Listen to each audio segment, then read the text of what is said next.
What does this thing have to do with great singing? Well, you're going to find out really soon. And if you think you know what that is, then I'm sure you're wrong because I've never seen anybody talk about this before.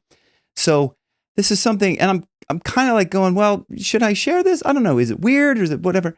Nobody's ever done this before. I like to come up with things that nobody's ever done before because this community of YouTube and YouTube vocal coaches and everything, it's so saturated with the same old stuff.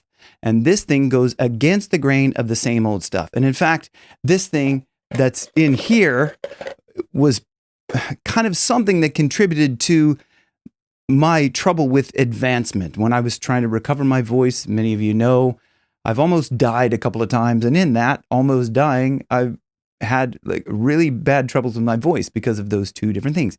I've recovered from those. If you don't know me, my name is Jim. I'm a professional singer for almost 40 years and a professional vocal coach for over 20 years. And in all that time, there has been one primary thing that has always helped me to sing better. And I know when I haven't done that, I've sung poorly.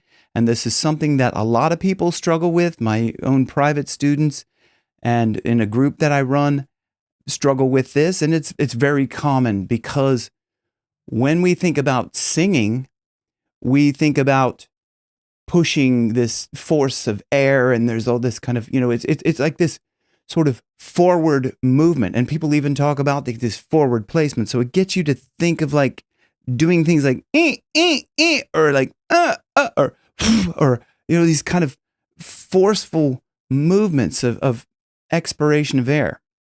And if you think you know where this is going, you're still wrong because it's not about that. Because this is contrary to those things that a lot of people suggest, blowing bubbles into water or doing lip trills or lip, any of these things. That or even the blowfish. There's all these SOVT exercises. That's the blowfish. Really good. Because what happens when you do those things is it creates back pressure, which if you don't know what that means, I'm going to explain this to you now. And I also go into this in my free course down below, Kickstart Your Voice. If you're not sure about how to use your support correctly, I really go into that in detail down there below. And also about a lot of other things about your voice, how you can get better tone and placement, and you can even improve your range with everything that's in that. So go and check that out if the spirit moves you. Okay, so just getting back to this, all of those things, those SOVT exercises, they create back pressure. So what does that mean? Back pressure means that the air can't escape from your mouth as fast as you're trying to force it. So when you're going like, you're trying to force air out because you're going like that. Even closing your lips, you could do that. You're kind of creating the pressure. So you're not allowing the air to escape. Therefore, the air pressure above and below your vocal folds is more balanced. So then that's why when you go, you can do that and you go, wow, I could do that all day long. I could do lip burbles or bubbles, as certain people call it, everything, lip trills, or whatever they call them, lip trills. I can do the blowfish. There's so many of these. You can use a straw. There's all of these things just equalize the pressure, or maybe more equalize the pressure, kind of depending on how much you're putting into it. Balancing the pressure above and below your vocal folds is crucial to good singing because it allows the vocal folds to come together without trying to fight. If you've ever like really tried to, kind of yell into something, you know that it's kind of a struggle to get that sound out, and it becomes thick. So like a thickened kind of yell, like that kind of. So what's happening there is because I'm trying to force this air out really fast, my vocal folds are not only just touching where they need to make sound, but they're thickening up because the TA muscles on the side, it's all part of your vocal fold anatomy. The vocal ligament or vocal fold is just on the edge, and then the muscles that surround it smash them together even more, like if you're yelling or something like that. So that's why you can't get a higher note, is when those muscles are just smashing down so much that you can't stretch your vocal folds. It's hard because these muscles here are fighting with these here. So it's kind of they're in this kind of tug of war. Now, we do need both sets of muscles to work the vocal folds and to sing, but the muscles that are on the sides, the one that close the vocal folds, generally get way too much work, more than the muscles that stretch the vocal folds, because you're not often going around talking like this. Because that's a CT dominant. The CT muscles stretch the vocal folds so that you get higher notes. But you're not walking around generally talking like that. Funny thing is, I try to talk like that, even though it's a lower. I'm trying to use that CT dominant. So when I go to sing, it's not a big change. I'm not kind of trying to work muscles that I'm not normally working. And you could train to do this. This is something I bring up often to my private students. Listen to Michael Jackson speak. He talks up here in this, hey, hi, hey, I'm up here. I'm talking up in this range here. And that's like to train the CT muscles to sing higher, and then there's people that you've probably seen in interviews where he uses a deeper voice. And like that's, it's funny, but it's not funny. But people, he would say, oh no, this is my real voice. Well, yes, partly that is his voice. That's his real voice. And he's just trained it to be in that lighter mechanism. So what does this have to do with anything about that? You're probably wondering, Jim, get to the thing, right? And then what is that other thing that's in there that almost ruined your voice? Not ruined it, but didn't contribute to helping it. So the thing that's in there is going to help you. The thing's not in there, not that thing, this thing over here. This is going to help you, hopefully, if you do this, but you probably don't even have one of these, but you have to go and get something like this.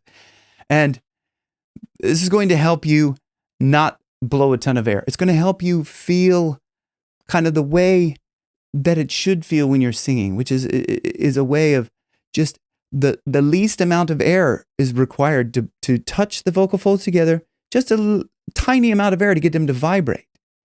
You just think of like if you're like blowing really hard, you're just like putting a fan on like high and then like bring it over like a birthday cake. Happy birthday, you, and it's gone, right? But if it's just a gentle breeze, just enough to kind of cool the air and kind of distribute whatever pleasant fragrance you have on it. I don't know what the hell I'm talking about. But so this thing here, we're going to get into this now, okay? Because what is it? Okay, well, the secret is revealed. It is bubbles. You know how when you blow up bubbles, right? If you think of a kid going to blow bubbles, they go like that, right? You ever seen a child, like a baby? You go, oh, baby, blow it. And they go, and they can't blow. They just go like that. And watch when you like that. The thing just spits. It dies. You're killing the bubble, child. What are you doing? What's wrong with you?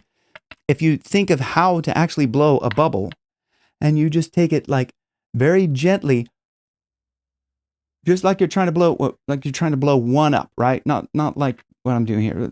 Look, obviously I haven't blown bubbles up in a very long time. So, and this is a rehearsal, right? The first song is sound checked, right, guys? So we try to blow this up just gently.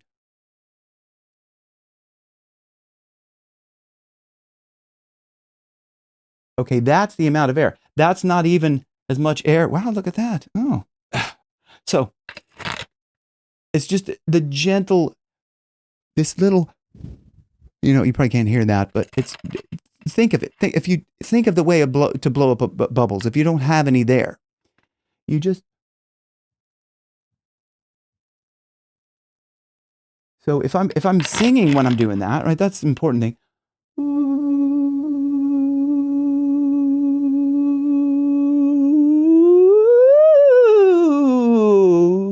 See, okay, so what I'm trying to demonstrate is when I back off, when I actually sing,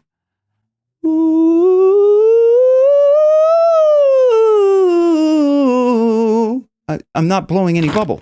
So, and just to show you that there is bubble in there, I will sing,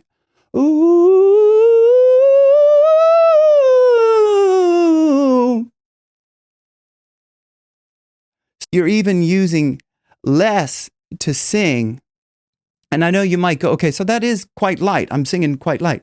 But if I sang something, maybe let's pick something a little maybe lower or something that kind of makes it seem like it's heavier, you can see that the bubble's in there. Oh, oh, oh, oh, oh, oh. You can see that like there's still bubble in there. But if I'm going to try to sing with my this mouth closed, right? So like I'm blowing, so you don't think it's like okay, you're just opening your mouth more.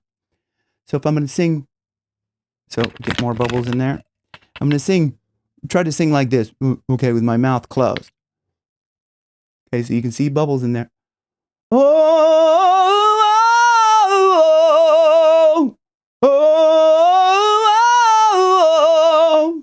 So you can see there's still bubble in there, and it's loud enough. Like it doesn't have to be any louder than that to sing.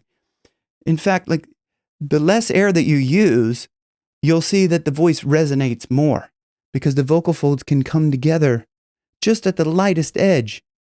So they're going to resonate a lot better than if you're forcing those side muscles down and, clenching all this muscular that it's blocking the airflow.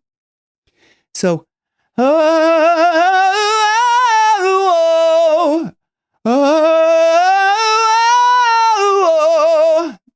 that's me letting the air flow. But if I try to clench down,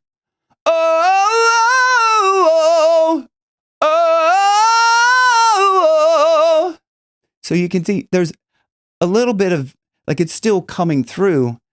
That also is harder to sing like that when I'm clenching down. So,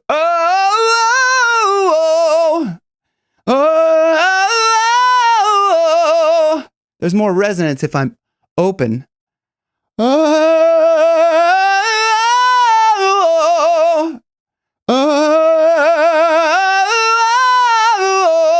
Than when I'm closed down.